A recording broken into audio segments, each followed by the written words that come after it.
Que le Seigneur nous bénisse encore une fois de plus et soyez bénis dans la présence de Dieu. Asseyons-nous. Je glorifie le Seigneur, Dieu des armées, de nous revoir ce matin pour ce temps de grâce dans sa présence, pour écouter sa parole, pour être béni, pour être restauré, pour être orienté, pour être guidé. Amen. Amen. Seigneur, je laisse ces moments de la parole entre tes mains. Donne à nous une oreille spirituelle afin que nous puissions comprendre ce que tu attends de nous. Au nom de Jésus. Amen. Amen. Que le nom de l'Éternel soit glorifié pour sa majesté et sa fidélité. Nous avons parcouru précédemment quasiment 3 mois à parler d'un thème qui était riche en paroles et riche en révélations. Cette parole était pour un thème, la place du Fils dans le royaume. Et le Seigneur nous avait fait grâce de pouvoir décortiquer ces pensées qu'il nous avait données. La preuve que cette parole que le Seigneur nous avait donnée a mené une approbation de Dieu dans nos quotidiens, qui puisse donner ce que nous appelons par coutume un déclic. Amen. Et pendant que nous avions enseigné cette parole, le Seigneur nous avait amené à comprendre ceci. Ce qui est très utile dans la parole de l'Éternel, c'est entendre et comprendre. Très souvent, nous entendons la parole de Dieu par le moyen des réseaux sociaux, par le moyen des églises, par le moyen de la parole ou je ne sais pas comment, mais nous entendons la parole de l'Éternel Dieu. On peut mettre des chansons audio, on peut mettre plein de choses, mais ce qui est très utile, c'est comprendre. Comprendre la parole de Dieu amène la délivrance. Amen. Amen. Celui qui comprend, il se décide maintenant de passer à une autre chose. La Bible dit, lorsque le fils prodige avait compris que son état qu'il avait commencé à vivre n'était pas l'état qu'il devait être, ça lui avait donné directement une délivrance. Ce matin, comme promis, nous avons dit que nous allons commencer un thème nouveau. Comment maintenir une vie épanouie de la foi chrétienne? C'est le thème que nous allons aborder comme par coutume dans notre assemblée pendant 3 mois. Je peux faire de manière évangélique, de venir prêcher de manière évangélique pendant un dimanche, mais ça serait parfois difficile de pouvoir comprendre. Mais j'aime, comme Christ a dit, faites-les asseoir afin qu'ils puissent comprendre quelque chose. Quelqu'un me dit amen. Comment maintenir une vie épanouie de la foi chrétienne? Comment maintenir une vie épanouie? Quelqu'un m'a dit l'autre fois, très souvent dans nos thèmes, il y a plein de choses à décortiquer, certainement. Il y a plein de choses à pouvoir bénéficier, parce qu'ici, je parle souvent maintenant aux serviteurs qui passent le culte parfois le jeudi, qui passent le culte parfois le lundi, qui passent le culte parfois dans la semaine, que votre place est de comprendre et de comprendre quelque chose d'important, parce que nous allons pouvoir décortiquer à des voies et moyens ce thème que le Seigneur nous a donné. Entendre et comprendre, il va nous amener encore sur ce thème. Comment maintenir une vie épanouie de la foi chrétienne. Amen. Nous allons prendre la parole de Dieu. J'aimerais que nous puissions lire d'abord à travers ces pensées qui vont nous permettre de voyager très longtemps. Nous sommes dans le livre de Matthieu 25. Nous allons lire à partir du premier verset. Matthieu 25. à partir du premier verset, je lis au nom de l'Éternel. Merci pour votre enthousiasme. Je lis au nom de l'Éternel. La Bible dit, Matthieu 25, à partir du premier verset. Honorons la parole de Dieu. La Bible dit ceci. Alors le royaume des cieux sera semblable à 10 vierges qui, ayant pris leurs lampes, allèrent à la rencontre de l'époux. 5 d'entre elles étaient folles et 5 sages. Les folles, en prenant leurs lampes, ne prirent point d'huile avec elles. Mais les sages prirent avec elles leurs lampes de l'huile dans des vases. Comme l'époux tardait, toutes s'assoupirent et s'endormirent. Au milieu de la nuit, on cria, voici l'époux, allez à sa rencontre. Alors, toutes ces vierges se réveillent et préparent leurs lampes. Les folles dirent aux sages, donnez-nous de votre huile, car nos lampes s'éteignent. Les 5 répondirent, non, il n'y en aurait pas assez pour nous. Et pour vous, allez plutôt chez ceux qui en vendent, achetez-en pour vous. Achetez-en pour vous. Pendant qu'elles allèrent acheter, l'époux arriva. Celles qui étaient prêtes entrèrent avec lui dans la salle des noces et la porte fut fermée. Verset 11. Plus tard, les autres vierges virent et dirent au Seigneur, Seigneur, ouvre-nous. Mais il leur répondit, je vous l'ai dit, en vérité, je ne vous connais pas. Verset 13. Veillez donc, puisque vous ne savez ni les jours et ni l'heure. Parole de l'Éternel. Amen. Assez. Prête-moi ton oreille et ton attention. J'ai l'habitude de parler fort et vite, mais le début de l'enseignement qui prend souvent 3 mois comme celle qu'on avait terminée, je préfère commencer progressivement et parler moins fort et poser le mot à mot pour que nous puissions arriver à comprendre. Quelqu'un me dit amen. Nous venons de faire la lecture dans le livre de Matthieu 25, verset 1. Et par ici, je voulais dire quelque chose. On nous parle d'une histoire des 10 vierges, 5 qui étaient folles, on peut dire, et 5 d'autres qui étaient sages. Mais je vais d'abord faire une parenthèse avant d'aller dans ce message que nous venons de lire pour nous parler de ce thème qui est si riche. On nous dit comment maintenir une vie épanouie de la foi chrétienne. Mais ce matin, j'aimerais dire, tant que le diabétique, les sidatiques et toutes ces personnes qui sont malades ont une vie très particulière à vivre pour maintenir leur vie toujours à bonne santé, cela veut dire, je pense que moi aussi, tant que chrétien, ceux qui sont les rescapés de l'enfer doivent avoir aussi une vie très particulière à vivre. Alléluia. Je pense que nous devrions avoir aussi une vie très particulière à vivre. J'avais une amie, son père était diabétique. Et très souvent, je me rappelle, quand il y avait eu des fêtes, s'il vous plaît, suivez-moi ici. Quand il y avait eu des fêtes, parfois c'est dans les fêtes que nous voyons, les gens ont tendance à se laisser un peu aller. Très souvent, allez, un petit fromage de plus, ça fait rien. Qui a déjà dit ça? Allez, un petit chocolat de plus, ça va partir. N'est-ce pas, Sernadesh? On dit ça non, parfois. Ça ferait du bien, ça. Après, dans la semaine, ça va partir. Mais,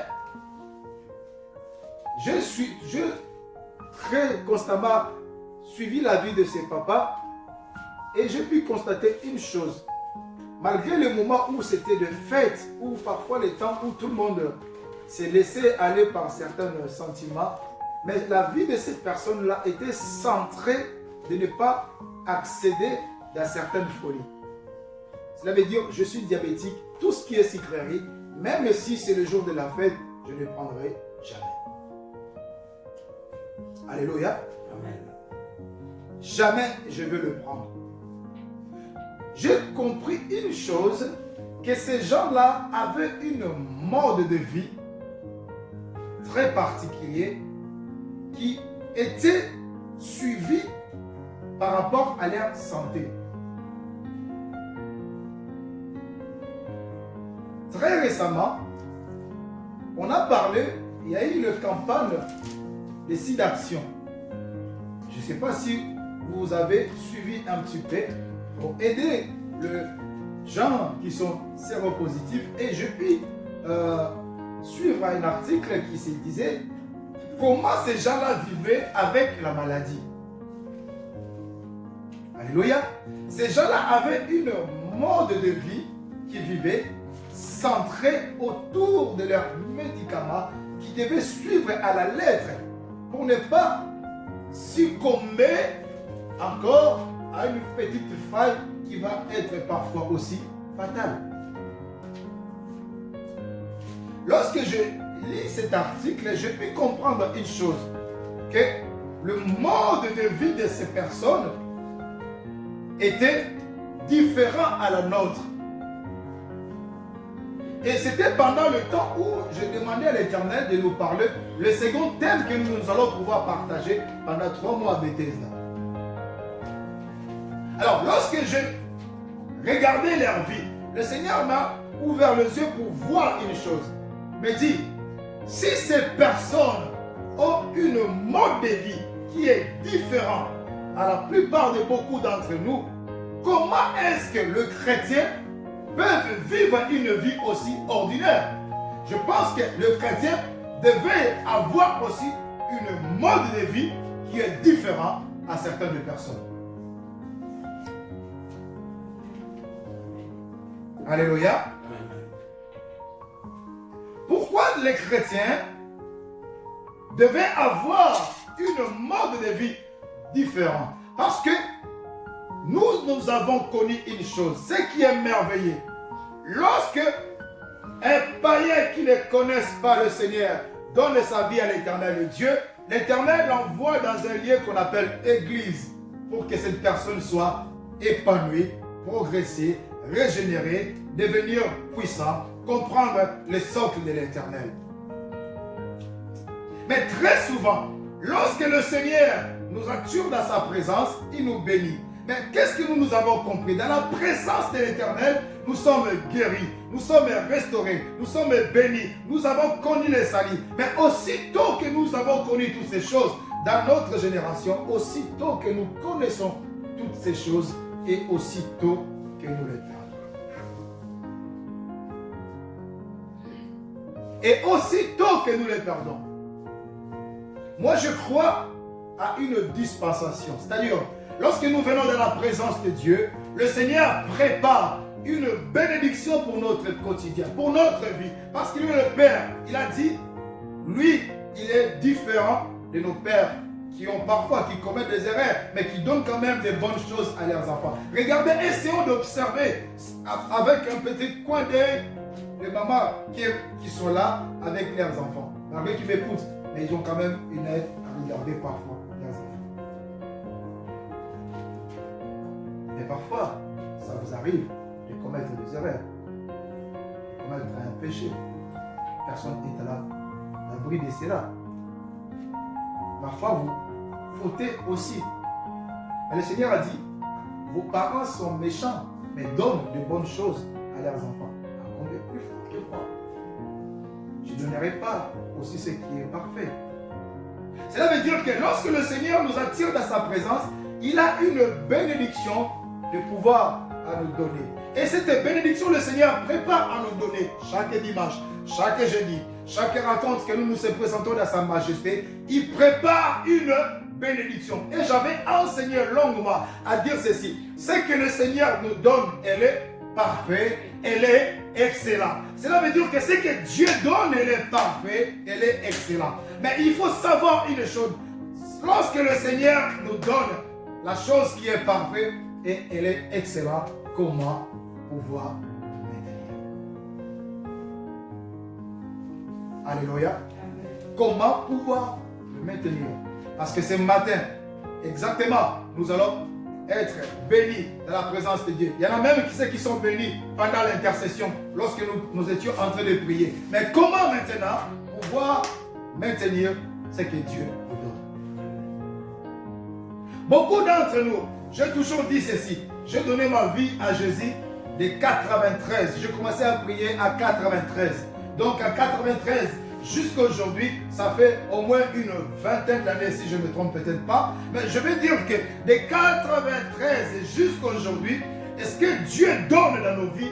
Certainement parfait, excellent. Mais nous avons vu beaucoup de choses. Les personnes qui viennent à l'Éternel, le Dieu des armées, c'était des personnes qui étaient malades. Parce que nous tous, lorsqu'on vient dans la présence de Dieu, on est parfois câblé par les démons. On est parfois câblé par le souci quotidien. On est parfois câblé par les problèmes quelconques. Et nous venons s'abandonner auprès de Dieu. Ce qui est normal et ce qui est gloire. Parce que le Seigneur veut que nous puissions tous s'abandonner dans sa présence. Mais, qu'est-ce que j'ai pu constater de 93 jusqu'à aujourd'hui? Cela veut dire que ce sont le même peuple qui s'abandonnent, qui étaient malades. Lorsqu'ils sont guéris de la maladie du péché, et ces personnes oublient comment peuvent vivre à maintenir ce qu'ils ont eu de la part de Dieu.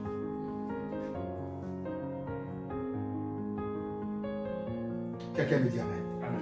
Nous suivons avec détail ce qui prescrit nos médecins. J'ai un ami au travail, j'arrête pas de se moquer de lui parce que à chaque fois qu'on mange à midi, il a une bouteille de 2 litres et dans cette bouteille il y a une couleur un peu différente et qu'il le boit sans modération. Et la dernière fois, je lui ai taquiné un petit peu, je lui ai posé la question, mais qu'est-ce que tu bois? Qu'est-ce qui est dans ton bouteille que tu bois comme ça? Il m'a dit, mais non, tu sais, ben c'est mon médecin qui m'avait prescrit. En fait, c'est pour garder la ligne. D'accord? Je dis, c'est pour garder la ligne. Ah bon? Et tu le bois, ces bouteilles-là? Il m'a dit, bah oui, c'est ce que je bois parce que ça déshydrate, ça fait... Même moi, je perds un peu le latin à dire ce qu'il avait dit. À midi, il mange, excusez-moi, comme un oiseau. Je dis, mais donc, pendant la journée, tu bois ces fameuses portions de ces bouteilles, je ne sais pas ce qui est dedans, et à midi, tu manges quand même comme un oiseau parce que ça aussi, c'est ton médecin qui t'avait dit. Il m'a dit, effectivement, parce que là, tu vois ces salades. Avec ces salades, il y a des noix, des machins, il y a des ceci. Tu sais, quand tu manges ça pendant longtemps, pendant un certain temps, ça permet de garder la ligne.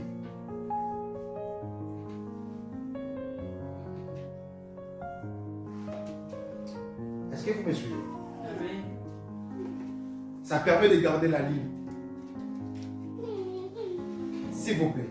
Alors, je me suis posé la question. Si on suit avec précision ce que le médecin peut dire, d'être, je dirais peut-être, si j'abuse de mes mots, esclave de boire 2 litres d'eau avec une portion qui est à l'intérieur parce qu'il faut boire ces bouteilles pendant la journée pour garder la ligne. À midi, il faut manger ceci pour garder ta ligne. La personne le suit avec précision parce qu'il sait que cet été, je vais avoir la ligne. Je me suis posé la question en disant, si ces personnes respectent ces principes pour garder leur ligne, à combien plus fort les chrétiens devaient respecter leurs principes pour pouvoir conserver leur guérison, conserver leur salut, conserver leur puissance conserver leur bénédiction, conserver ce que Dieu leur donne. S'il vous plaît, arrêtez de déplacer les enfants, s'il vous plaît. Ça dérange les autres qui sont en train de suivre. Arrêtez de déplacer les enfants. Alors, je me suis posé cette question. Un médecin, lorsqu'on vient pour être guéri de telle ou telle maladie, il nous dit, nous devrions suivre cette ordonnance ou les analyses ou ces médicaments, le prendre parfois 3 par jour, etc. Il faut suivre à la ligne. Si tu ne le suis pas, parfois, ils peuvent avoir des conséquences très majeures dans notre vie. Mais nous le suivons avec précision. Parce que nous attendons à conserver la guérison dans notre santé. Mais comment peux-tu garder et prendre soin des corps qui va être périr et va se périmer ou va se fortifier demain et de négliger l'âme? Alléluia. Amen. Et de pouvoir négliger l'âme. Essayons d'imaginer, il y en a parmi nous qui se sont suivis parfois aussi par un médecin. Moi, je me rappelle, je vis mon épouse, lorsqu'elle était enceinte, elle me dit, il ne faut pas porter. Et j'étais, à chaque fois que je finissais les travaux, je rentre, il y a les poubelles. Je dis, mais il n'est même pas lourd, ces poubelles. Mais non, parce que le médecin dit, il ne faut jamais porter, donc tu ne portes rien. Parce que tu portes, les médecins avaient dit, tu ne portes pas quelque chose de lourd. Donc il faut qu'une personne puisse porter. Les médecins disent, il faut prendre ces médicaments. Tu le prends, ces médicaments. Les médecins disent, il faut faire ceci. Et on le fait.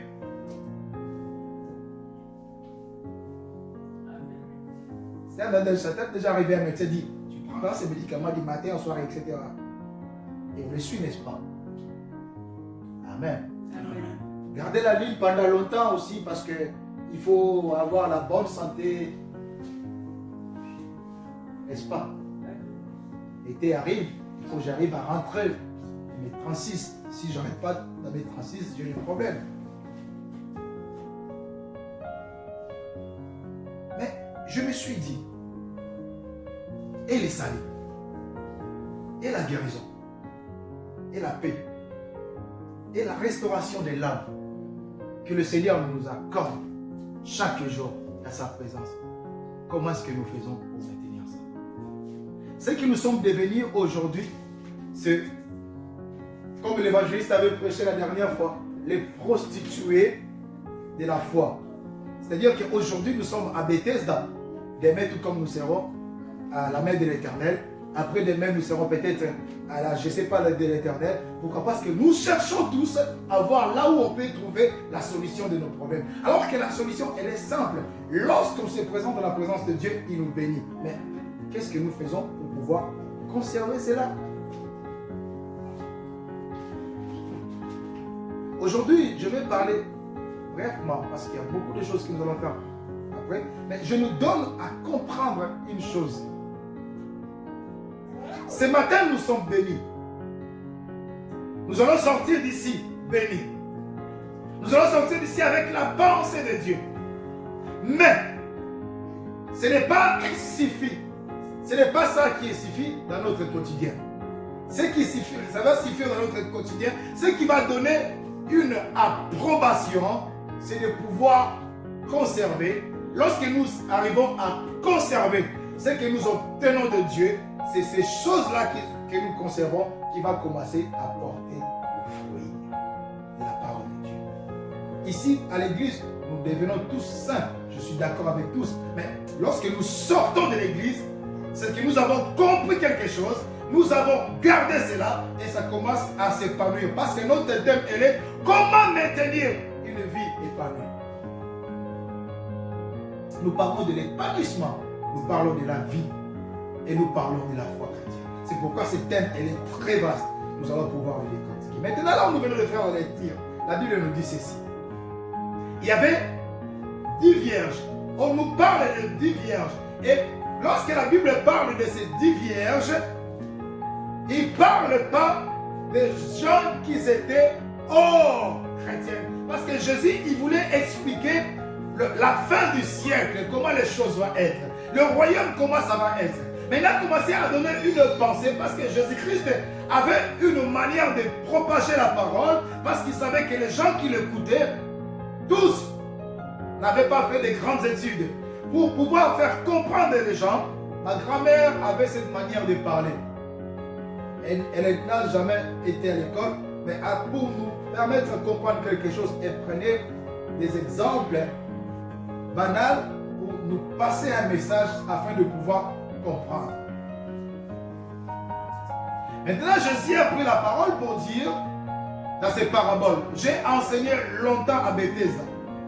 J'ai toujours dit, lorsque tu vas lire ta parole, ta Bible, et que tu vas trouver là où le titre s'écrit parabole, le parabole cache toujours un enseignement profond.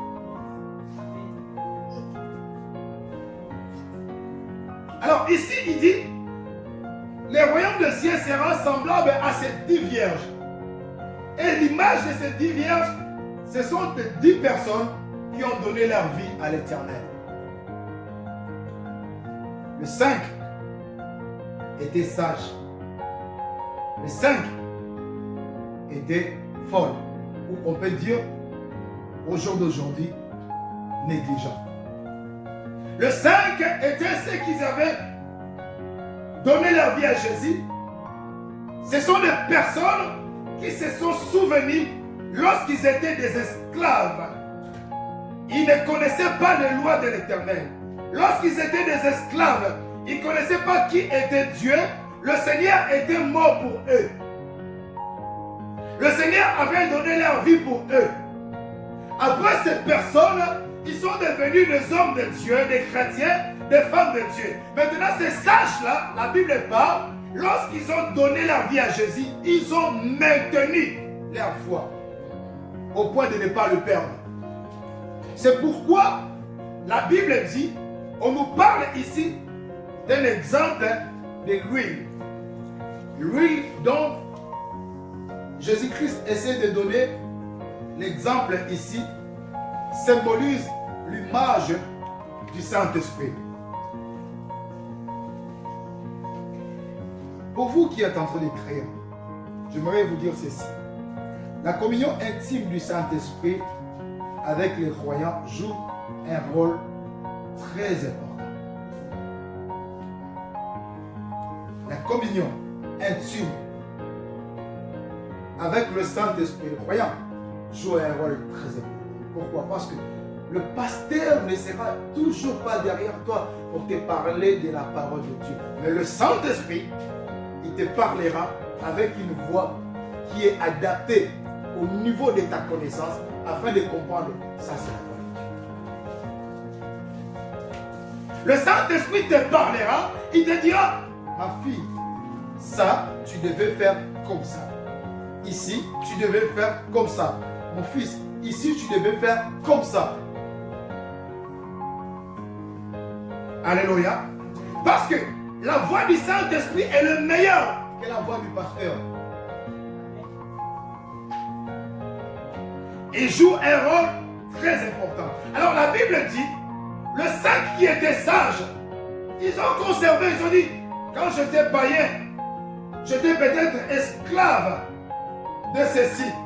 J'étais esclave de ceci. J'étais esclave de ceci. Si je ne commets pas ceci, comme un frère m'avait dit, pasteur, si je rentre dans un magasin, si je ne vole pas, je vais me sentir mal à l'aise. Il faut que je retourne pour voler au moins quelque chose. Donc ça veut dire esclave de commettre quelque chose quotidiennement. Et lorsque le Seigneur l'a guéri, il dit, lorsqu'il voit ces gens faire ça, il dit, le Seigneur m'avait guéri de cette maladie-là. Alors je ne peux plus jamais retourner. Je vais conserver ce que le Seigneur m'a donné pour ne pas retomber encore. Amen. J'ai entendu les témoignages parfois des gens qui fumaient ou qui avaient une dépendance quelconque. Très souvent, ces gens-là ils disent, je méfie le lieu où les gens sont en train de fumer ou de faire ceci pour ne pas y retomber. Et ça va, c'est juste pour le corps. Par contre, est plus fort que l'âme. Quel est le mode de vie que nous vivons pour conserver, maintenir ce que Dieu nous a donné? Je pense que les chrétiens doivent avoir ce mode de vie, de se souvenir de la vie d'esclavagisme de l'enfer, où j'étais devenir rescapé de l'enfer. Ici, j'étais destiné à l'enfer. Là, le Seigneur m'a guéri. Donc, je ne retournerai pas. Je ferai de mon mieux pour ne plus retourner là-bas. C'est pourquoi je dis très souvent, j'ai commencé à prier, j'avais 16 ans. Si aujourd'hui je change ma vie, je retourne au monde pour aller faire la vie des boîtes de nuit, je serai en retard. Alléluia. Si je retourne pour aller draguer les copines, je vais peut-être perdre certains mots. Si je retourne au monde pour aller encore tomber dans certaines choses habituelles, je serai peut-être en retard.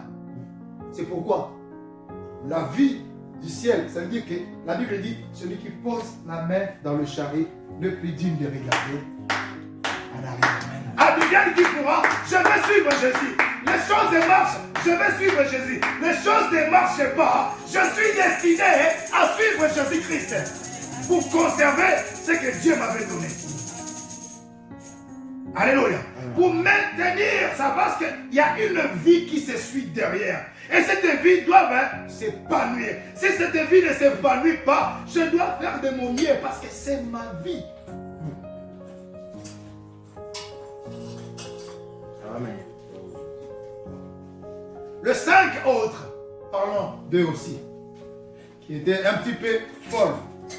Pourquoi on dit que ce sont des folles? Parce que les 5 autres étaient des gens qui viennent aujourd'hui à l'église. Ils entendent la parole de Dieu. Ils se disent, ah, Dieu m'a parlé, c'était bien, on avait passé le moment de la présence de Dieu. Les pasteurs sautillaient, ils priaient et j'étais touché. Quand le Seigneur m'a parlé, il y avait une femme une fois à l'église, elle dit, pasteur, tu sais, quand j'étais dans l'église là-bas, il y a une personne qui m'a touché, j'ai senti quelque chose. Ah, Jésus. Après, qu'est-ce que tu as senti? Qu'est-ce qui s'est passé? Tu as senti quelque chose. As-tu conservé ce que tu avais senti?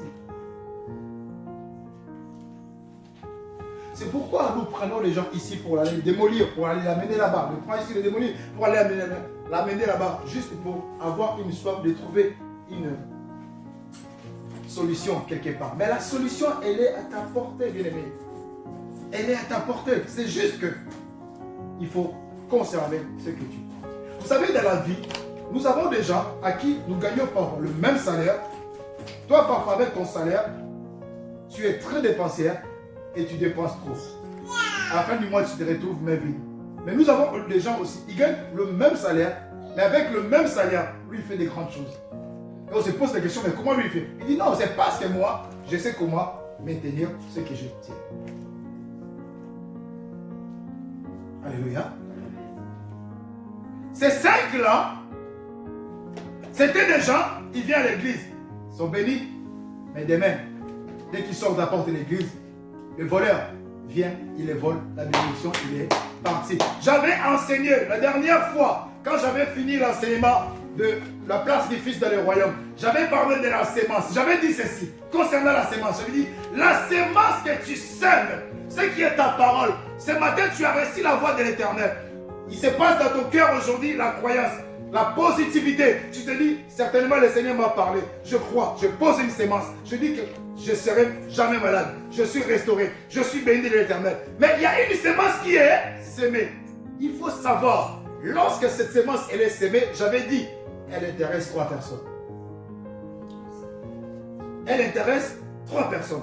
Elle intéresse Satan, parce que Satan, la Bible dit, Jean 10, 10, le voleur vient pour dérober, égorger et détruire. Je suis venu pour donner la vie. C'est-à-dire, le malin, il est là pour venir dérober ce que tu obtiens maintenant. Ce que tu obtiens maintenant.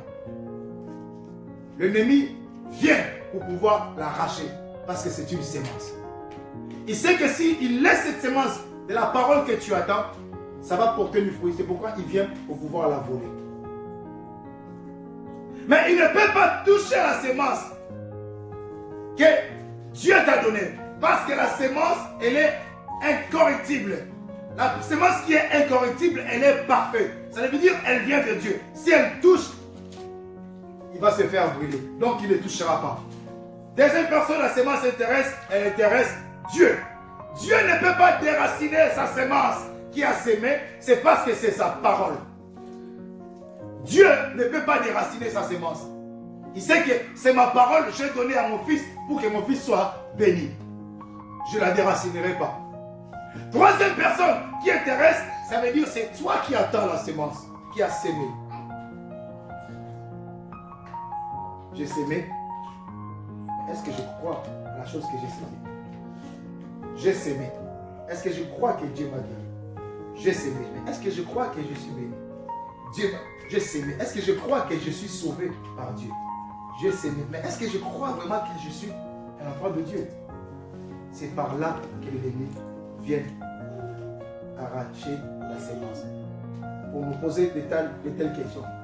Est-ce que réellement Dieu t'avait béni? Est-ce que réellement Dieu vous avait dit ça? Et ça commence à créer des questionnements. Et la sémence se débarrasse. Et ça peut faire des années, et des années, et des années, et des années.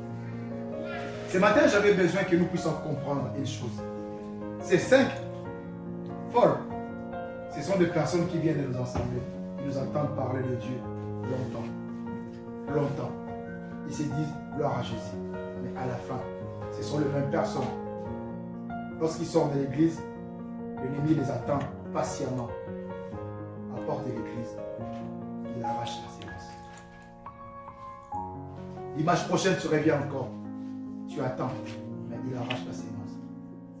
Pourquoi? Parce que lorsque la sémence est sémée, lorsque nous sommes bénis, nous sommes guéris, il y a des règles qui se suivent derrière à maintenir notre guérison. Alléluia.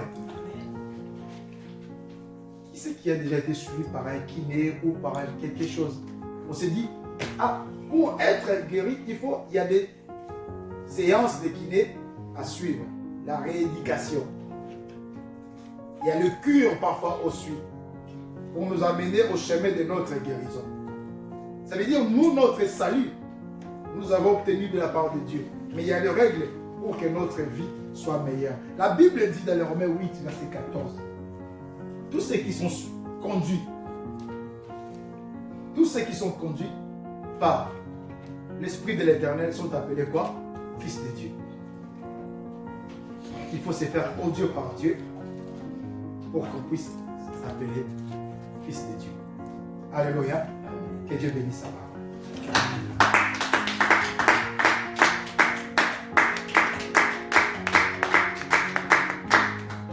Dimanche prochain, nous allons parler maintenant de règles à suivre pour pouvoir amener notre vie vers l'épanouissement. Aujourd'hui, nous avons parlé de cette négligence de ces personnes qui reçoivent comme nous avons réussi ce matin. Mais nous ne conservons malheureusement pas.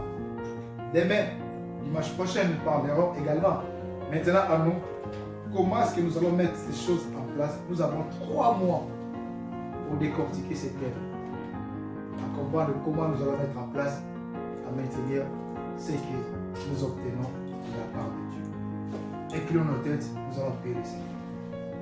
Bénis cette parole. Seigneur, je glorifie ton nom puissant parce que tu es le Dieu des armées. J'exalte ta majesté pour ta parole, pour ta puissance, et je glorifie ton nom, toi qui es le Dieu des armées. Béni soit ta fidélité, béni soit ta bonté, béni soit ta grâce, béni soit de ton autorité, au nom de Jésus-Christ, éternel Dieu des armées, que cette parole puisse produire l'approbation de Dieu dans nos quotidiens. Par le nom de Jésus, éternel Dieu de gloire, que nous t'avons ainsi prié. Merci Seigneur Jésus-Christ. Amen. Est-ce qu'on peut acclamer le Seigneur?